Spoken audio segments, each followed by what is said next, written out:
भावा, अरे ऊस बिलात नाही आधी गाडी घेऊया, पाणीपट्टी नंतर भरूया. अरे मर्दा, गाडी घेऊन पेट्रोलवर खर्च करण्यापेक्षा पाणीपट्टी भर आणि भविष्यात शेतीच्या पाण्याची चिंता मिटवू. कोल्हापूर पाटबंधारे मंडळांतर्गत कोल्हापूर पाटबंधारे विभाग दक्षिण आणि उत्तर कोल्हापूर यांचे विनम्र आवाहन. पाणीपट्टी भरा, जलसंपदा विभागास सहकार्य करा. मृतदेहाच्या खिशातील चिठ्ठीतील क्रमांकावरून खुनाचा उलगडा, चौघांना अटक.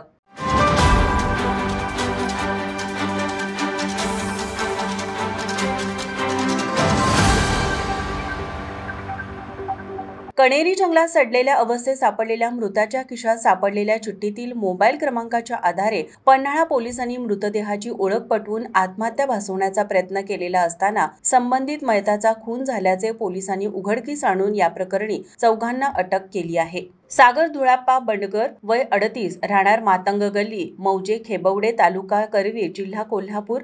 शुभम खानू मेटकर वय 24 राहणार जरगवाडी मौजे महे तालुका करवीर जिल्हा कोल्हापूर. कृष्णात शिंगाप्पा धनगर वय 46 राहणार धनगर गल्ली मौजे आडूर तालुका करवीर जिल्हा कोल्हापूर. गोरख शिंगाप्पा धनगर वय 52 राहणार धनगर गल्ली मौजे आडर तालुका करवीर जिल्हा कोल्हापूर अशी अटक केलेल्या चौघांची नावे असून प्रशांत पांडुरंग कसबळे राहणार देसाईवाडी तालुका चंदगड जिल्हा कोल्हापूर असे मृत झालेल्या व्यक्तीचे नाव आहे.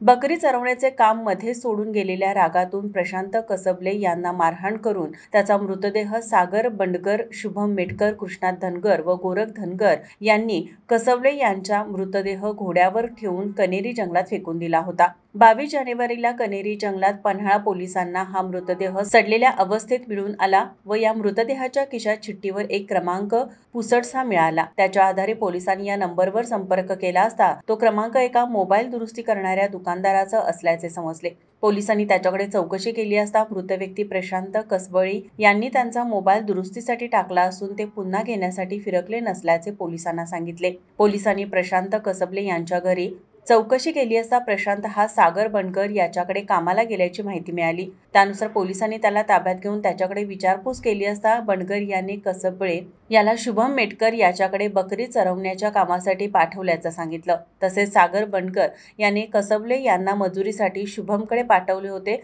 पण प्रशांत कसबले काम न करता मधूनच गेल्याच्या रागातून शुभम व त्याच्या साथीदारांनी प्रशांत कसबले याला मारहाण केली. त्यातच प्रशांत कसबले यांचा मृत्यू झाला. या प्रकरणी पोलिसांनी सागर बंडगर, शुभम मेटकर, कृष्णात धनगर, गोरख धनगर या चौघांना अटक केली. माझा महाराष्ट्र न्यूज कोल्हापूर. ताज्या घडामोडी पाहण्यासाठी माझा महाराष्ट्र न्यूजला आजच सबस्क्राईब करा.